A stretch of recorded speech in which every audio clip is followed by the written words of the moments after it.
समझने का प्रयास किया है। अब हम उद्घाटन सत्र की ओर जाते हैं। मैं अनुरोध करूंगा माननीय बबनराव लोणीकर जी, अरविंद रेगे, वी सतीश जी, डॉक्टर विनय सहस्त्रबुद्धे, रविंद्र साठे, नीलेश कुलकर्णी तथा माननीय श्री राजेश कुमार जी कृपया मंच पे आए, दीप प्रज्वलन करें और तत्पश्चात अपना आसन ग्रहण करें।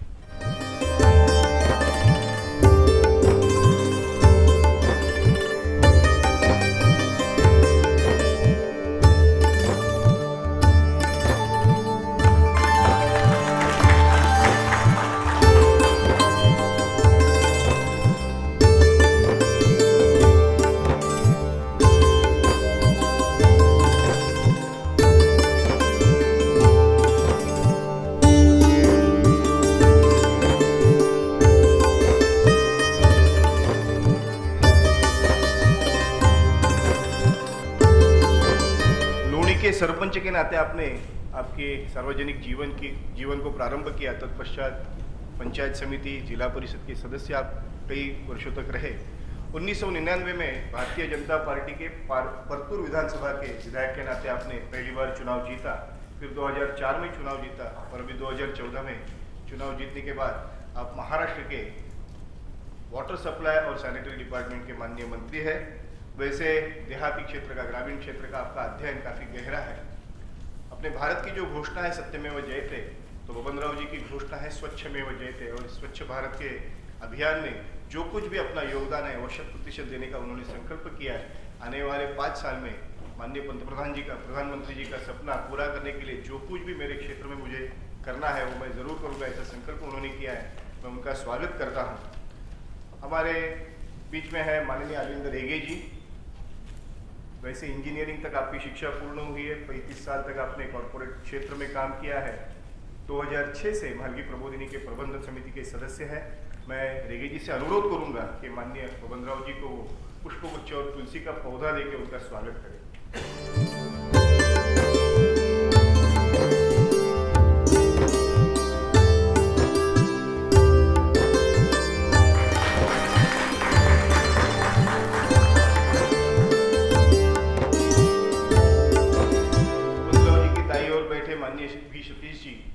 लगभग 40 साल से अपने सार्वजनिक जीवन में सक्रिय है, पूर्णकालीन के नाते काम कर रहे हैं। विद्यार्थी आंदोलन से आपने अपने सार्वजनिक जीवन का प्रारंभ किया। विद्यार्थी परिषद के लंबे अरसे तक, विशेषतः पूर्वांचल में आप पूर्णकालीन के नाते आपने कार्य किया। 1979-90 से भारतीय जनता पार्टी का दायित्व आपके पास आया। वर्तमान में भारतीय जनता पार्टी के राष्ट्रीय सेवा संगठन मंत्री है। वैसे रामभाऊ मालगी प्रबोधिनी के भी प्रबंधन समिति के आप सम्मानीय सदस्य हैं, आपका भी स्वागत है। डॉक्टर विनय सहस्त्रबुद्धे हमारे बीच उपस्थित है। आप भी आपातकाल की स्थिति से सार्वजनिक जीवन में सक्रिय, 1975 से विद्यार्थी आंदोलन से आप जुड़े रहे। 4 साल तक आपने विद्यार्थी आंदोलन में पूर्णकालीन के नाते कार्य किया। 1988 में आपने रामभाऊ मालगी प्रबोधिनी का दायित्व संभाला। वर्तमान में आप महानिदेशक के नाते रामभाऊ मालगी प्रबोधिनी का दायित्व संभाल रहे। आपका स्वागत है। हमारे बीच में उपस्थित है माननीय राजेश कुमार जी। 1988 के महाराष्ट्र केडर के IAS अफसर है और वर्तमान में महाराष्ट्र के वाटर सप्लाई और सैनिटरी डिपार्टमेंट के आप प्रिंसिपल सेक्रेटरी हैं। मैं वी सतीश जी से अनुरोध करूंगा कि पुष्पगुच्छ देके माननीय राजेश कुमार जी का स्वागत।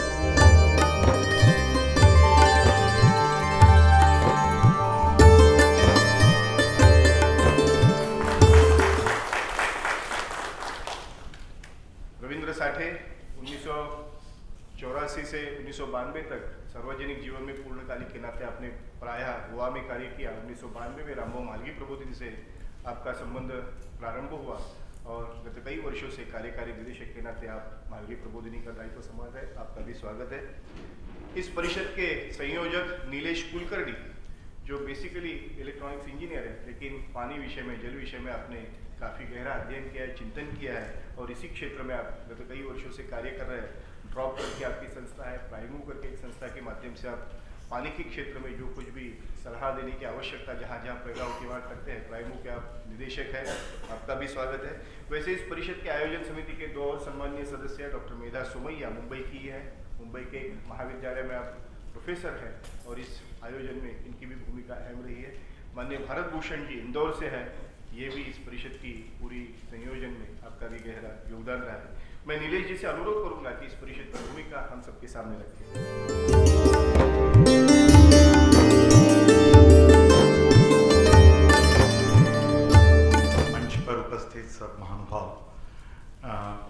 वैसे मैं बहुत ज़्यादा अच्छे हिंदी नहीं बोल सकता, मगर बीच बीच में हिंदी और अंग्रेज़ी का प्रयोग करके जो भी बोल सकूँगा उसमें, उसी लिए क्षमा चाहता हूँ।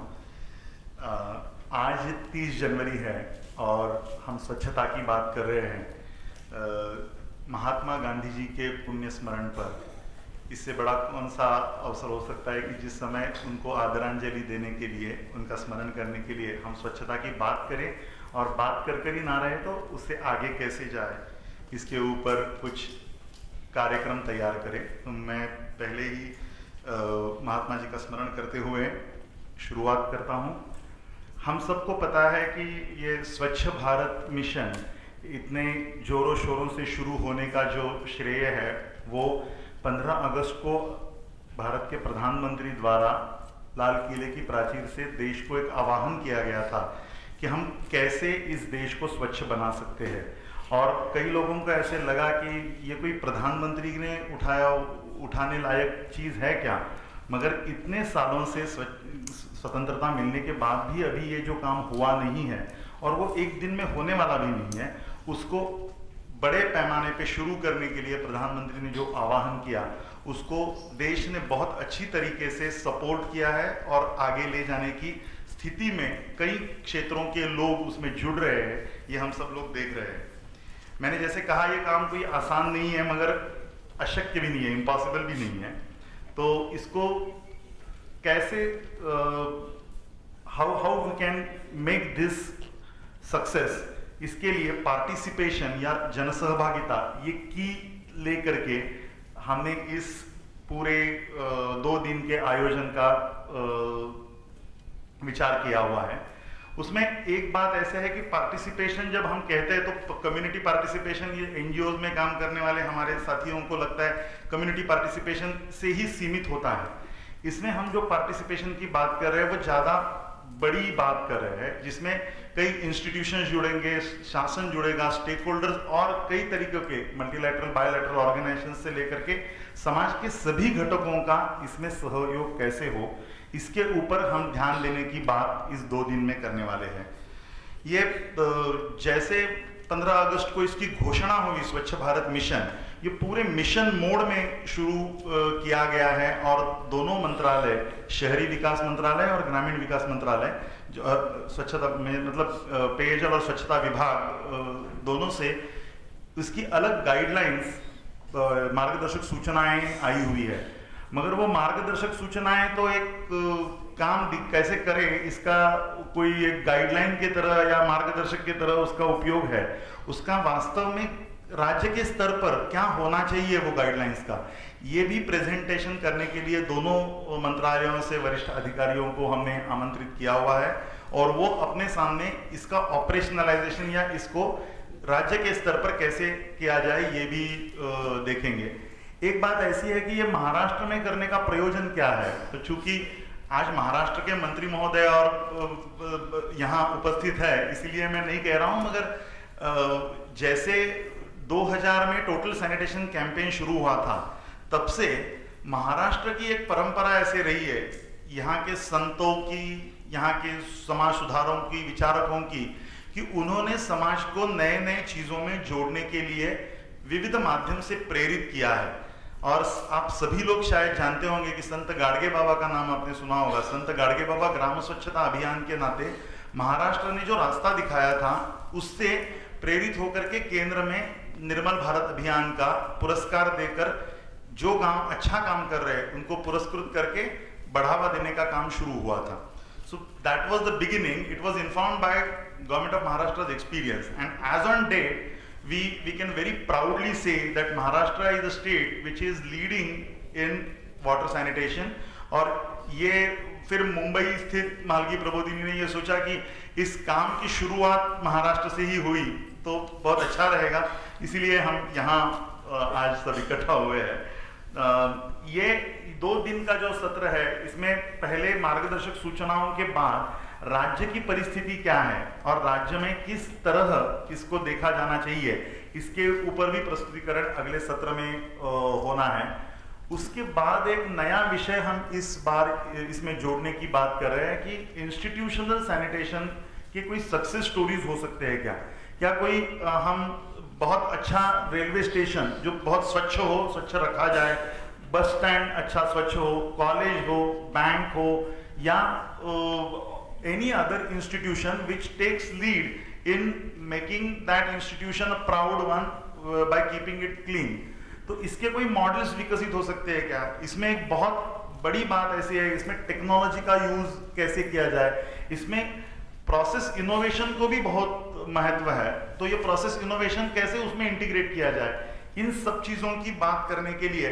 और जैसे ये मैंने इंस्टीट्यूशंस की बात की, मैं मंदिरों को या रिलीजियस प्लेसेस को इंस्टीट्यूशन में नहीं जोड़ना चाहता, मगर वो हमारे एक श्रद्धा का विषय है, तो वो भी कैसे स्वच्छ रहे। और कई सारे हमारे उपस्थित मित्रों में से लोग हैं जिन्होंने इसके ऊपर बहुत अच्छा काम किया है, इसीलिए पहले हमने एक सेशन रखा था, मगर अभी बढ़ा करके 2 सेशंस में शाम तक आज हम इसके ऊपर बात करेंगे, लोगों से समझेंगे कि ये कैसे हो पाएगा। इसके बाद हम जब शहरों में जाते हैं तो गार्बेज और सीवेज, ये दोनों शब्द, चूंकि मुंबई का भी अगर हम देखें तो मुंबई इतनी बड़ी है और इतनी बड़ी मात्रा में मुंबई में आबादी बढ़ रही है, तो गार्बेज और सीवेज का मैनेजमेंट कैसे किया जाए, इसके ऊपर भी कई तज्ञ हैं जिन्होंने काम किया हुआ है, उनका भी मार्गदर्शन हम ये गार्बेज और सीवेज मैनेजमेंट के तहत लेंगे। इसमें कई सारे, मतलब सिर्फ टेक्नोलॉजी बताने वाले लोगों को नहीं बुलाया, जो एक्चुअली कचरा उठाते हैं उनसे लेकर के लास्ट डिसीजन लेते हैं, उन सभी लोगों के बीच क्या कोऑर्डिनेशन होना चाहिए, उन सभीयों के साथ काम करने वाले लोगों को भी इसमें बुलाया है। वो कल सवेरे हम उसकी बात करेंगे। जैसे हम अभी मंत्री जी से भी बात कर रहे थे, तो बात ऐसी हुई कि बिहेवियर चेंज या आदतें बदलना ये बहुत बहुत बड़ी चुनौती है, और इसको हम कैसे देखते हैं, तो ये इसमें भी बहुत सारे लोगों ने बहुत दिनों तक प्रयास किए हुए हैं। और ये बिहेवियर चेंज कम्युनिकेशन कैसे हो, उसमें इफेक्टिव सक्सेस स्टोरीज क्या है, उसको भी हम उसके अगले सत्र में कल देखेंगे। मुझे लगता है कि यूनिसेफ हो, ग्लोबल सैनिटेशन फंड हो, ऐसे लोगों ने जो काम इसमें किए हुए हैं उसको भी समझने की हम कोशिश करेंगे।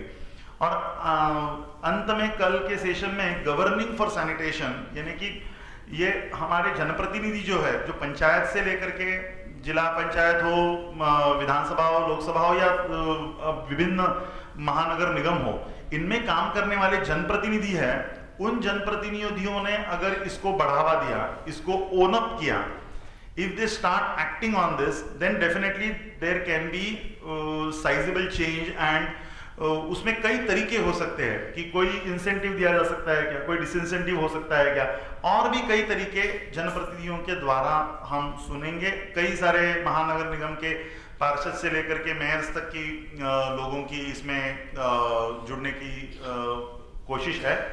और अंत में ये सब 2 दिन का जो हम कार्यशाला में जो बात करेंगे, तो वो 2 दिन का जिसको सार बोलते हैं, समरी ऑफ लर्निंग्स, हम अंत में प्रेजेंट करेंगे। हम जरूर ये चाहेंगे कि इसका प्रस्तुतिकरण हम शहरी विकास मंत्रालय और ग्रामीण विकास मंत्रालय में जा करके बताएं कि क्या हमने इस 2 दिन में सीखा है। तो ये पृष्ठभूमि के साथ मुझे लगता है कि 2 दिन में क्या क्या होगा, और इस विषय की व्याप्ति बहुत है। It's a very vast subject and we have to cover it. We have selected few topics which will definitely touch upon the major themes which are relevant as far as Swachh Bharat mission is concerned. मुझे ऐसा लगता है कि ये शुरुआत है, और ये इस शुरुआत से कई जगह पर ऐसे कार्यक्रम करने के बाद लोगों से, क्योंकि अपना देश भी इतना बड़ा है, हम अभी जुटा पाए हैं कम से कम 10 राज्यों के लोग यहाँ रिप्रेजेंट कर पाए हैं। हम ऐसा नहीं समझते कि ये पर्याप्त है, मगर मुंबई में एक हुआ, बाकी भी जगहों पर ऐसे प्रयास करने चाहिए, और उन प्रयासों से लोगों के मन में इस विषय में जुड़ने की जो भी इच्छा है, आकांक्षा है, उन सबको कैसे जोड़ा जा सकता है, और ये मिशन सचमुच में कैसे सक्सेसफुल हो सकता है, इसके बारे में जरूर एक प्रयास है, एक कदम आगे बढ़ने की बात है। इतना ही कहकर मैं मेरे वाणी को विराम देता हूँ। धन्यवाद। धन्यवाद नीलेश जी। मैं प्रबोधिनी के महानिदेशक डॉक्टर विनय सहस्त्रबुद्धे जी से अनुरोध करता हूँ कि इस संदर्भ में अपने विचार रखें। इसके पहले कि मैं अपनी कुछ बात को रखूं। हम सबको जानकारी है कि आज का दिन पूरा राष्ट्र शहीदी दिवस के रूप में मनाता है और जितने भी सारे शहीद जिन्होंने इस देश के निर्माण में और बाद में देश की स्वतंत्रता अक्षुण्ण रखने के लिए बलिदान दिया है, उनके प्रति कृतज्ञता के रूप में उनको श्रद्धांजलि देने के लिए मैं सभी को अनुरोध करता हूं कि हम 2 मिनट मौन खड़े रहें।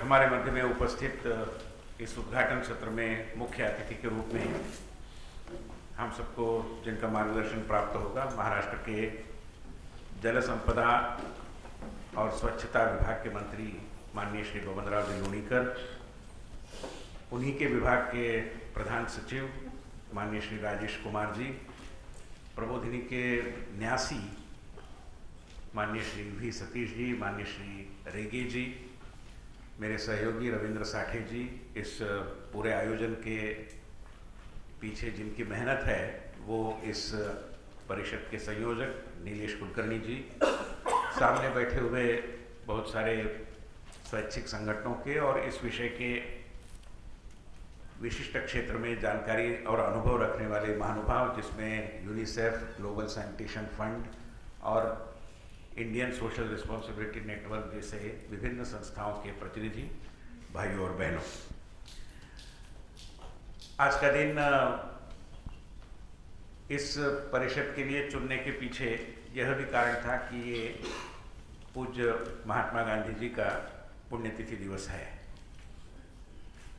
और बापू जी का नाम जब हम लेते हैं तब स्वाधीनता के संघर्ष में उनके अतुलनीय योगदान की केवल याद हमें नहीं आती, बल्कि समाज के सुधार के लिए जिन जिन प्रयासों का श्री गणेश उन्होंने किया और एक दृष्टि से भारत में सामाजिक परिवर्तन की दिशा में जितनी सारी बातें उन्होंने रखी और अमल में भी लाई, उन सभी का स्मरण हमें होता है। कुछ दिन पहले भारत के प्रधानमंत्री माननीय नरेंद्र भाई मोदी जी ने बापू जी का स्मरण करते हुए उनकी सत्याग्रह की बात की थी और कहा था कि उस जमाने में जब हमें स्वाधीनता मिली नहीं थी, अगर सत्याग्रह की आवश्यकता थी तो स्वाधीनता के बाद आज आवश्यकता स्वच्छाग्रह की है और हम सभी ने बनना चाहिए स्वच्छाग्रही। तो इसी पृष्ठभूमि पर एक दृष्टि से स्वच्छाग्रहियों का ये एक जमावड़ा है, एक सम्मेलन है और जन सहभागिता के आधार पर और जन सहभागिता के माध्यम से स्वच्छ भारत की परिकल्पना को साकार करने के लिए हम क्या कर सकते हैं, इसकी चर्चा हम आज और कल 2 दिन करने वाले हैं। ऐसे परिषदों में हमारा प्रयास रहता है कि देश और विदेश के भी कुछ प्रतिनिधि आए और अच्छी बात है कि लगभग 8-10 प्रांतों के प्रतिनिधि यहाँ पर है। Some of them may find it a little difficult to understand Hindi, which is why for a while I'll also switch over to English. But the basic idea is to assemble all those who are already working in the field of water and sanitation and who want to work further towards the goal of achieving Swachh Bharat as what we have been targeting as a nation by 2019, which is the 150th birth anniversary year of Pujya Mahatma Gandhi ji. And therefore all of us, or rather many of us, are working in our own areas, in our own way. But many a times it happens that the left hand doesn't know what the right hand is doing. And in our country, while there are several examples, several success stories of villages that have achieved the goal of freeing the entire village of open defecation, making it a really Swachh Gaon, the replication that is required of such success stories doesn't seem to be happening. और इन परिषदों के माध्यम से हम मानते हैं कि उस प्रेरणा को भी जगाया जा सकता है, अनुभवों का आदान प्रदान भी हो सकता है, और कुछ विषयों में कुछ नए मानक, नए स्टैंडर्ड्स भी हम शायद एस्टैब्लिश कर सकते हैं। जिस प्रयास का उल्लेख बाकी तो सारी रूपरेखा मित्र नीलेश कुलकर्णी जी ने अपने सम्मुख रखी है, मगर जो एक इंस्टीट्यूशनलाइज क्लीनलीनेस की बात है, जो मैं मानता हूं कि एक नया बिंदु हमने एजेंडे में जोड़ा है, और हम मानते हैं कि उस दिशा में कुछ कोशिश होना आवश्यक है। वैसे देखा जाए तो सार्वजनिक जितनी भी जगह होती है, ऑल पब्लिक प्लेसेस, रास्ते हैं, मैदान है, उद्यान है, इनका दायित्व तो लोकल सेल्फ गवर्नमेंट ऑर्गेनाइजेशंस और शासन के ऊपर रहता है। जो प्राइवेट प्लेसेस है, विशेष रूप में अपने घर जो है, वो उस व्यक्ति की जवाबदारी रहती है, उनका दायित्व होता है। मगर जो पब्लिक प्राइवेट प्लेसेस है, जिनमें जैसे मैंने कहा कि ऐसे कई स्थान हैं कि जिनमें स्वच्छता के संदर्भ में कुछ नए मॉडल्स विकसित होने की आवश्यकता है, और वो अगर होते हैं तो स्वच्छता का वायुमंडल और बढ़ेगा। For example, can we evolve a model of clean school? Now there could be variations, a school of a particular number of students, a school in a village, a school in a city, and so on and so forth. But we should be trying to evolve the models. Clean school, clean college, clean vegetable marketplace, clean place of worship, and also clean railway station and clean bus stand. So here on the website also, I mean through the website also, we had appealed individuals, those who can contribute in this way, and there are several people who have come out with ideas. Some of them have already successfully implemented these kinds of ideas. Some of them are going to be presented before us during the day. So the idea is institutionalization of cleanliness. उसके लिए कुछ protocols बनते हैं, कुछ standards बनते हैं, कुछ विधि निषेध do's and don'ts evolve होते हैं। तो उस माध्यम से हमें लगता है कि एक तबका जो है वो स्वच्छता की ओर बढ़ने का रास्ता और अधिक प्रशस्त हो पाएगा, और इसलिए एक विशिष्ट सत्र इसमें रखा गया है। इनको 2-4 वर्टिकल्स में देखने की भी हमारी कोशिश है। एक तो पानी और गंदगी के डिस्पोजल की बात है, गार्बेज के डिस्पोजल की बात है, और 2 महत्वपूर्ण विषय जिनकी चर्चा शायद हम घंटों कर सकते हैं, वो है how to evolve, how to develop, how to imbibe clean habits, and how to ensure clean governance. Clean governance in the sense governance of cleanliness, not clean governance in the sense of corruption-free India, which again is required under the larger objective of Swachh Bharat beyond doubt. तो उस दृष्टि से governance और habits, इन दोनों विषयों पर कुछ अगर प्रयास हो रहे हैं, कुछ अच्छे उदाहरण प्रस्तुत हुए हैं, तो उसकी भी चर्चा हम इन दिनों करने वाले हैं।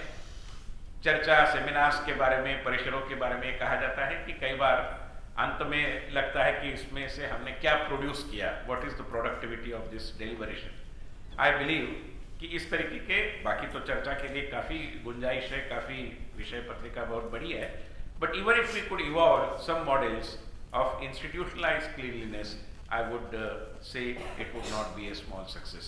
आई welcome all of you, and I hope that with your participation, because the theme of the conference is also through public participation, तो बाकी स्वच्छ भारत तो जनसहभागिता से होगा, ये परिषद यशस्वी होने के लिए भी जनसहभागिता बहुत जरूरी है। तो आपका सहभाग 100% रहे, और through your participation I am sure this particular convention will be A grand success. Thank you very much.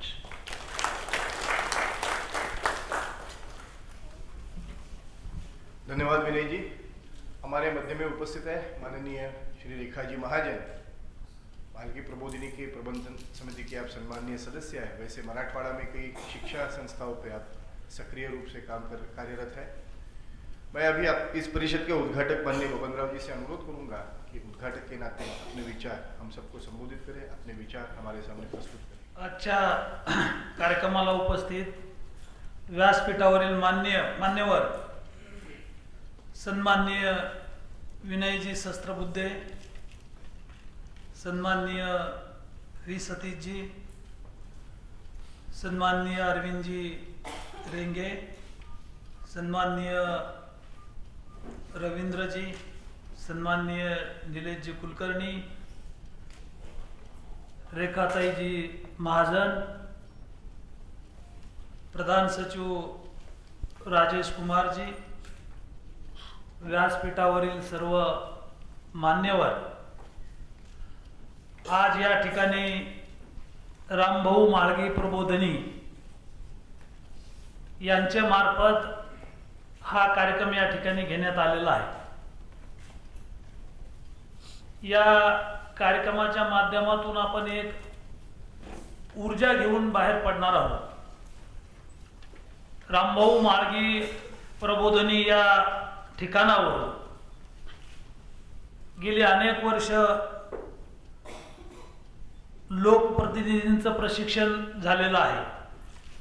एक लोक चळवळ कशी निर्माण करावी, लोकप्रतिनिधींनी कशा पद्धतीने काम करावं, या संदर्भात प्रमोदजी महाजन असतील, गोपीनाथजी मुंडे असतील, जे जे काही म्हणून रामभाऊ म्हाळगी प्रबोधिनीचे पदाधिकारी आहेत, या सर्वांनी या राज्याला एक दिशा दाखवण्याचं काम केलेलं आहे. राष्ट्रीय कार्यक्रम जे असतात हे कसे राबवले पाहिजे, समाजाच्या शेवटच्या माणसापर्यंत ही चळवळ कशी उभी केली पाहिजे, आणि म्हणून लोकप्रतिनिधी असतील, सेवाभावी संस्था असतील, वेगवेगळ्या प्रकारचं सामाजिक काम करणाऱ्या ज्या काही यंत्रणा आहेत, यांना या प्रबोधिनीमध्ये बोलवणं, त्यांना मार्गदर्शन करणं, मग राज्य सरकारच्या काही योजना असतील, केंद्र सरकारच्या काही योजना असतील, त्या राबवत असताना लोकप्रतिनिधींना एक प्रकारचं कायद्याचं मार्गदर्शन करणं. प्रशासन आणि लोकप्रतिनिधी ही रथाची दोन चाकं आहेत, आणि ही दोन्ही रथाची चाकं नीट चालली पाहिजेत, आणि ही दोन्ही रथाची चाकं नीट चालतील त्याच बळाला या राज्याचा कारभार, या देशाचा कारभार नीट चालेल. आणि म्हणून अगदी केंद्रातले पंतप्रधान अटलजी असतील, त्यांच्यापासून ते थेट सामान्य गावातल्या सरपंचापर्यंतच्या लोकांना या ठिकाणी प्रशिक्षण दिलं गेलं, कायद्याची माहिती दिली गेली. अधिकारी आणि लोकप्रतिनिधी यांनी रथाची दोन चाकं असल्यामुळं कशा पद्धतीनं काम केलं पाहिजे, अशा प्रकारचं कामकाज या ठिकाणी चालतं. एक प्रकारचं हे ऊर्जा निर्मिती केंद्र आहे. आपल्याकडे मोबाईल आहे, आणि मोबाईल मधली बॅटरी डिस्चार्ज झाली तर ही बॅटरी चार्ज करण्यासाठी आपण त्याला करंट देतो. तसं लोकप्रतिनिधी, अधिकारी, पदाधिकारी गावाच्या सरपंचापासून देशाच्या पंतप्रधानापर्यंत कसं काम करावं अशा प्रकारचं ऊर्जा देणारं हे केंद्र आहे. म्हणजे ज्या बॅटऱ्या रिकाम्या झालेल्या आहेत त्या बॅटऱ्या फुल चार्ज करण्याचं एक प्रकारचं हे केंद्र आहे.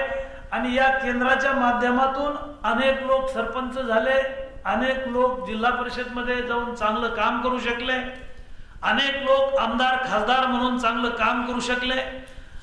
म्हणजे सामान्य कार्यकर्ता ते राज्यकर्ता, सामान्य कार्यकर्ता तो मंत्री कसा होऊ शकतो, अशा प्रकारचं या ठिकाणी या केंद्रामधून या ठिकाणावरून प्रशिक्षण दिलं गेलं. आणि म्हणून माझ्यासारखे सर्वसामान्य कुटुंबातले, लहान कुटुंबातले कार्यकर्ते मंत्री पदापर्यंत जाऊ शकले. मी अनेक वेळा या ठिकाणी आलो, या ठिकाणी अभ्यास वर्ग होतात, या ठिकाणचं मार्गदर्शन वेळोवेळी मी माझ्यासारख्या कार्यकर्त्यांनी घेतलं. आणि म्हणून महाराष्ट्रामध्ये हजारो कार्यकर्ते, जिल्हा परिषदचा अध्यक्ष झालं कुणी, पंचायत समितीचा सभापती झालं कुणी, आमदार झालं कुणी, मंत्री झालं कुणी. म्हणजे कार्यकर्ता कसा असावा, राज्यकर्ता कसा असावा, समाजाचे प्रश्न सोडवण्यासाठी कायदेशीर मार्गाने काय काम केलं पाहिजे, कसं काम केलं पाहिजे. आणि म्हणून सातत्यानं या ठिकाणावरून ऊर्जा देण्याचं काम झालेलं आहे. मी आता पाणी पुरवठा आणि स्वच्छता विभागाचा मंत्री आहे. मी राज्यातल्या अमरावती विभागामध्ये जाऊन आलो, नागपूर विभागामध्ये जाऊन आलो, पुणे विभागामध्ये जाऊन आलो, मराठवाड्यातल्या 6 जिल्ह्यामध्ये माझा प्रवास झाला. देशाच्या स्वातंत्र्यानंतर 60 वर्ष लोटल्यानंतरही ग्रामीण भागामध्ये पिण्याच्या पाण्याची जी अवस्था आहे, लोक नदीचं पाणी पितात, वड्याचं पाणी पितात, विहिरीतलं दूषित पाणी पितात आणि प्रचंड प्रमाणावर लोक दूषित पाण्यामुळं आजारी पडतात. अनेक लोक दूषित पाण्यामुळं मृत्युमुखी पडतात. देशाच्या स्वातंत्र्यानंतर 60 वर्षानंतरही आम्ही शाहू फुले आंबेडकरांचं नाव जरी सांगत असलो तर खऱ्या अर्थानं आम्ही ग्रामीण भागातल्या किंवा शहरातल्या सर्वसामान्य झोपडपट्टीत राहणारे लोक आहेत, दलित आहेत, आदिवासी आहेत किंवा खेड्यापाड्यामध्ये जे काही शेतकरी आहेत, यांना आम्ही 67 वर्षामध्ये या राज्यामध्ये स्वच्छ पाणी देऊ शकलो नाही. आम्ही जरी शाहू फुले आंबेडकरांची नावं सांगून सत्ता मिळवत असलो तरी लोकांना स्वच्छ पाणी प्यायला मिळत नाही आणि म्हणून हजारो लोक आजारी पडतात. प्रत्येक दवाखान्यामध्ये पेशंट असतात आणि हे पेशंट तपासल्यानंतर दूषित पाण्यामुळे हे सगळे आजार 60% 70% आजार झाल्याचं निदर्शनास आलेलं आहे. आणि म्हणून माझ्याकडे हे महत्वाचं खातं दिलेलं आहे. राज्याचे मुख्यमंत्री देवेंद्रजी फडणवीस असतील, आमच्या पक्षाची सगळी टीम असेल, देशाचे पंतप्रधान भाई नरेंद्रजी मोदी यांचं स्वप्न आहे या देशातल्या राज्यातल्या प्रत्येक माणसाला येणाऱ्या 5 वर्षामध्ये स्वच्छ पाणी द्यायचे. आणि म्हणून या संदर्भात काय केलं पाहिजे आणि म्हणून एक चळवळ आपल्याला उभी करावं लागेल. लोकांमध्ये जावं लागेल, लोकांना समजून सांगावं लागेल, तुम्हाला स्वच्छ पाणी हवंय, तुम्हाला चांगलं पाणी हवंय, तुम्हाला दूषित पाणी नकोय. तर एक चळवळ निर्माण करावं लागेल. आपल्यासारख्या ज्या काही सेवाभावी संस्था आहेत, NGO आहेत, सामाजिक क्षेत्रात काम करणारे लोक आहेत, पाण्यावरती ज्यांनी अभ्यास केलेला आहे, ज्यांनी माहिती घेतलेली आहे, हे पाण्याचं महत्त्व लोकांना समजून सांगावं लागेल. पाणी अडवण्याच्या संदर्भात आपल्याला प्रामुख्याने एक चळवळ उभी करावं लागेल. पाणी अडवण्यासाठी कोट्यावधी रुपयांचा खर्च होतो, करोडो रुपये खर्च होतात, परंतु खऱ्या अर्थानं पाणी अडवलं जातं का?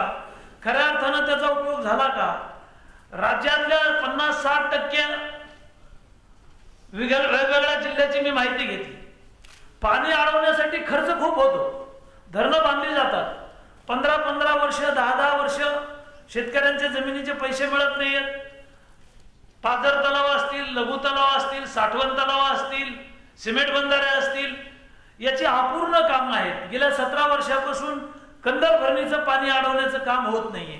कोल्हापुरी पद्धतीचे बंधारे बांधले जातात, सारं पाणी वाहून जातं, त्याचे गेट नीट नसतात आणि म्हणून असे खूप असंख्य प्रश्न आहेत. आणि या सगळ्या विषयावरती जल शिवार अभियान अशा प्रकारचा कार्यक्रम आता सरकारनं हाती घेतलेला आहे. राज्यातल्या 11 कोटी जनतेला स्वच्छ पाणी द्यायचं असेल, शेतीला पाणी द्यायचं असेल, पिण्यासाठी पाणी द्यायचं असेल, उद्योगधंद्याला पाणी द्यायचं असेल, तर ते पाणी काही बाहेरच्या देशातून आपल्याला आणता येणार नाही. आपलं पाणी आपल्याला अडवावं लागेल. आपलं पाणी आपल्याला अडवल्यानंतर ते उद्योगधंदे असतील, पिण्याचं पाणी असेल किंवा शेतीला लागणारं पाणी असेल, हळूहळू पाण्याची पातळी खूप खोल जाते.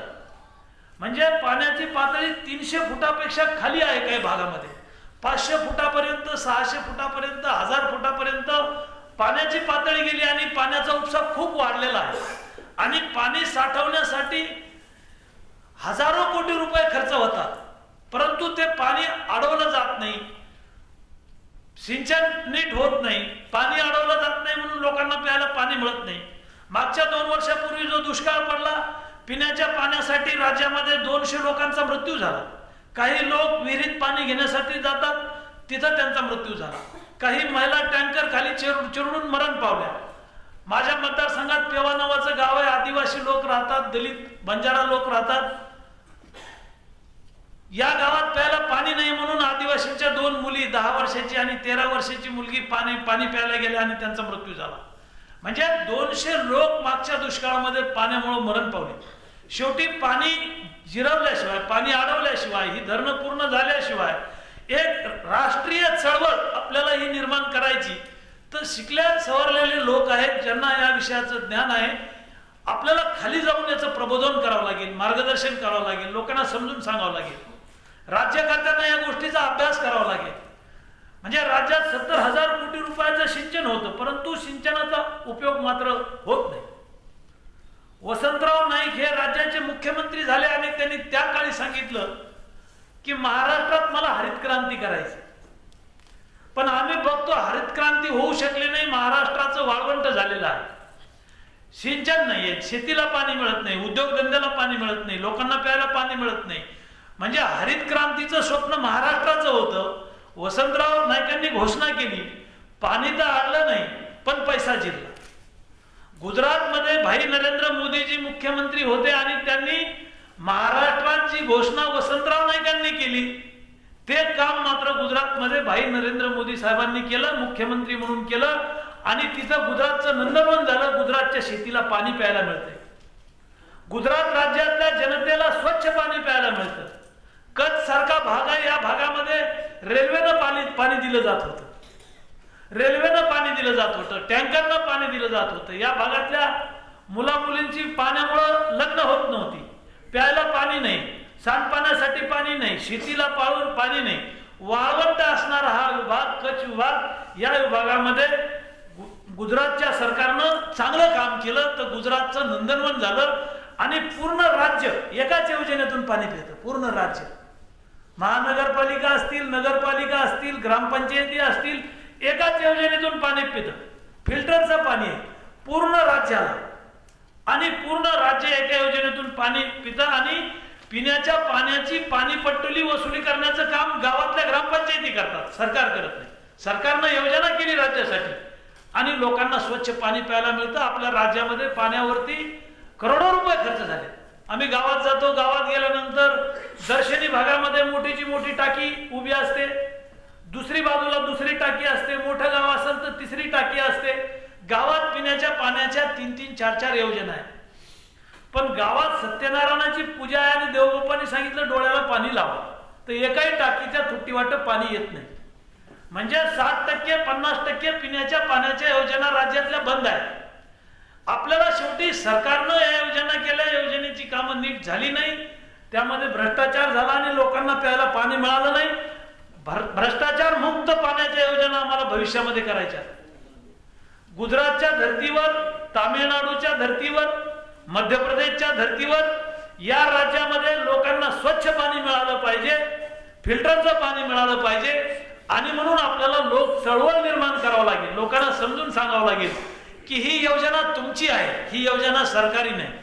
तुम्हाला या योजनेतून तुमच्या भावी पिढीला भविष्यामध्ये स्वच्छ पाणी पिण्यासाठी हे सरकार देऊ लागले आणि म्हणून नीटनाटक्या योजना करणं, चांगल्या योजना राबवणं, लोकांचा सहभाग आणि चळवळ यामध्ये वाढवणं, अशा प्रकारचं आपल्याला पिण्याच्या पाण्याच्या काम करावं लागेल. स्वच्छता विभागासारखं खातं माझ्याकडे आहे. पिण्याच्या पाण्याची जबाबदारी, राज्यातल्या जनतेला चांगलं पाणी देण्याची जबाबदारी माझ्यावर पक्षानं टाकलेली आहे, मुख्यमंत्री आणि भाई नरेंद्र मोदीजींनी टाकलेली आहे. मी आपल्याला आत्मविश्वास देतो, आपण सर्वांनी जर चळवळ उभा केली, सामाजिक क्षेत्रात काम करणाऱ्या सर्वांनी जर काम केलं तर नीट चळवळ उभी राहिली तर आपण लोकांना स्वच्छ पाणी देऊ शकू. नागपूर सारखा विभाग आहे, या विभागामध्ये पिण्याच्या पाण्याच्या योजनेच्या संदर्भात गेले अनेक वर्षापासूनची मागणी होती. आमचे प्रधान सचिव इथं बसलेले आहेत. मुख्यमंत्र्यांनी आम्हाला बोलावलं आणि सांगितलं की नागपूरच्या जनतेला आम्हाला पाणी द्यायचंय. मोठी 10 गाव आहेत, ज्या गावाची लोकसंख्या 20,000 आहे, 25,000 आहे, 40,000 आहे आणि नागपूरला लागून असलेली, नागपूर शहराला संलग्न असणारी ही गावं, या गावात पाणी नाही. अटलजींचा वाढदिवस होता, अटलजींना भारतरत्न दिलं जाणार होतं आणि या दिवशी राज्याच्या पाणी पुरवठा योजनेची सुरुवात नागपूर पासून सुरू झाली. गडकरी साहेबांच्या मतदारसंघामध्ये 223 कोटी रुपयाच्या फिल्टरच्या पाण्याच्या योजनेचा शुभारंभ माननीय मुख्यमंत्री गडकरी साहेबांच्या हस्ते झाला आणि या 223 कोटीची योजना सुरू झाली. या योजनेवर सोलार बसवलेले आहेत, बसवले जाणार आहेत आणि सोलारच्या माध्यमातून पाणी फिल्टर केलं जाणार आहे आणि या भागातल्या लोकांना पिण्याचं स्वच्छ पाणी देण्याचं सरकारचं धोरण आहे. राज्यामध्ये अशा प्रकारच्या काही योजना करण्याचं सरकारची सुरुवात आहे किंवा आम्हाला अशा प्रकारचं काम करायचं आहे. याच्यात तुमच्या सर्वांचा सहभाग हवाय. आम्हाला सरकारला मदत हवी, प्रबोधनीची मदत हवी. स्वच्छता विभागासारखं खातं माझ्याकडे आहे, पंतप्रधानांचं स्वप्न आहे. या देशातल्या प्रत्येक गरीब माणसाच्या शेवटच्या माणसापर्यंत शौचालय असलं पाहिजे. पूर्वीचं सरकार शौचालय बांधण्यासाठी या स्वच्छतागृहाला 4,000 रुपये देत होतं. प्रचंड महागाई आहे आणि 4,000मध्ये स्वच्छतागृह होत नाही. मग लोकही हुशारी करतात, एकाच्या इटा मागून आणतात, दुसऱ्याचं संडासचं हंड मागून आणतात, बिल उचलण्यासाठी राजकीय लोकांकडे जातात. मग बिल रेकॉर्ड केलं जातं. बिल रेकॉर्ड केल्यानंतर ज्याच्या इटा त्याला परत जातात, ज्याचं हंड त्याला परत जातं आणि पुन्हा आमच्या माता भगिनी शौचालयासाठी रस्त्यावर बसतात. राज्यातले 56 लाख कुटुंब आहेत. 56 लाख कुटुंबातल्या महिला घरात शौचालय नसल्यामुळं, घरात स्वच्छतागृह नसल्यामुळं रस्त्यावर बसतात, पांदीला बसतात. म्हणजे शाहू फुले आंबेडकरांचं नाव सांगून 60 वर्ष सत्ता जरी भोगली असली तरी खऱ्या अर्थानं आम्ही 56 लाख कुटुंबातल्या महिला आज रस्त्यावर स्वच्छतालयासाठी बसतात. त्याची आम्हाला लाज वाटली पाहिजे आणि आम्ही ते काम आता सुरू केलेलं आहे. प्रत्येक माणसाला एक स्वच्छतागृह देणं, 12,000 रुपयामध्ये ते बांधून देणं, क्वालिटीचं काम करणं, अशा प्रकारचं 56 लाख कुटुंब ग्रामीण भागातले आहेत की त्यांच्या घरामध्ये स्वच्छतागृह नाही. शहरी भागामध्ये काही झोपडपट्ट्या आहेत, काही कामगार आहेत, काही आदिवासी आहेत, दलित आहेत. मोठ्या संख्येनं शहरातही आपल्याला स्वच्छतागृहाची आवश्यकता आहे आणि सरकार म्हणून शहरं असतील किंवा ग्रामीण भाग असेल, या ठिकाणी स्वच्छतागृह प्रत्येक कुटुंबाला देण्याचं सरकारचं धोरण आहे, संकल्प आहे. भाई नरेंद्र मोदींनी या देशातल्या जनतेला आवाहन केलेलं आहे की याला राष्ट्रीय चळवळ निर्माण करा. जे स्वप्न महात्मा गांधींचं होतं, जे स्वप्न राष्ट्रसंत तुकडोजी महाराजांचं होतं, गाडगे महाराजांचं होतं, आयुष्यभर गाडगे महाराज स्वच्छतेचा संदेश घेऊन फिरले. त्यांच्याकडे त्या काळात काही विमान नव्हतं, त्यांच्याकडे त्या काळात काही कार नव्हती, त्यांच्याकडे मोटरसायकल नव्हती. त्यांनी आयुष्यभर स्वच्छता या विषयाला महत्व दिलं आणि सातत्यानं लोकांचं प्रबोधन केलं की बाबांनो, तुमचं घर स्वच्छ ठेवा, तुमचा परिसर स्वच्छ ठेवा, तुमचं गाव स्वच्छ ठेवा. आणि म्हणून जे साधू संतांनी स्वप्न बघितलेलं आहे की हा महाराष्ट्र, हा देश स्वच्छ असला पाहिजे. हेच आमचे पंतप्रधान भाई नरेंद्रजी मोदी यांचं स्वप्न आहे की मला या देशाला स्वच्छ बनवायचंय, सुंदर बनवायचंय, या देशाला महासत्ता बनवायचंय.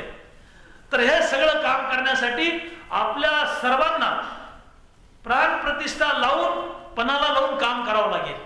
लोकांना चळवळीमध्ये आणावं लागेल, लोकांना समजून सांगावं लागेल, बाबा हे सगळं काम आपल्यासाठी आहे, हे तुमच्यासाठी आहे, हे राज्याच्या हितासाठी आहे, देशाच्या हितासाठी आहे. लोकांची मानसिकता बदलावं लागेल. मी बोलताना आता बैठकीमध्ये सांगितलं की मी ज्या कॉलनीमध्ये राहतो त्या कॉलनीमध्ये चांगले लोक आहेत. म्हणजे 50,000पासून 1,05,000 रुपये पगारापर्यंतची लोक आहेत. परंतु साऱ्या कॉलनीतले लोक माझ्या घराच्या समोर कचरा आणून टाकायचे. मी स्वच्छता खात्याचा मंत्री झालो, मी त्यांना विनंती केली, बाबांनो आता हे करू नका, आता मी खात्याचा मंत्री झालो, माझ्या दारात ही घाण टाकू नका. म्हणजे ही मानसिकता आपल्याला बदलावं लागेल. तर हे सगळं करण्यासाठी तुमच्या सर्वांचं सहकार्य हवंय. आपण सर्वांनी मिळून या राज्याला स्वच्छ बनवूया. या ठिकाणी रामभाऊ म्हाळगी प्रबोधिनीच्या वतीनं विनयजींना आम्हाला बोलवलं, या ठिकाणी माझा सत्कार केला. आम्ही निश्चितपणे तुम्हाला सोबत घेऊन, तुमचं मार्गदर्शन घेऊन या महाराष्ट्रामध्ये अतिशय चांगलं काम करू की ज्या कामातून आमचं मेरिट लिहिलं जाईल, आमच्या सरकारचं मेरिट लिहिलं जाईल. जे 60 वर्षात होऊ शकलं नाही ते 5 वर्षात आम्ही केलं. असं करण्यासाठी मला तुमचा सर्वांचं सहकार्य आणि मदत हवी. धन्यवाद. जय हिंद, जय महाराष्ट्र. धन्यवाद बबनराव जी. हमारे इस उद्घाटन सत्र का समाप्ति हो रही है. मैं मंच के सभी महानुभावों को पुनः एक बार धन्यवाद देता हूँ.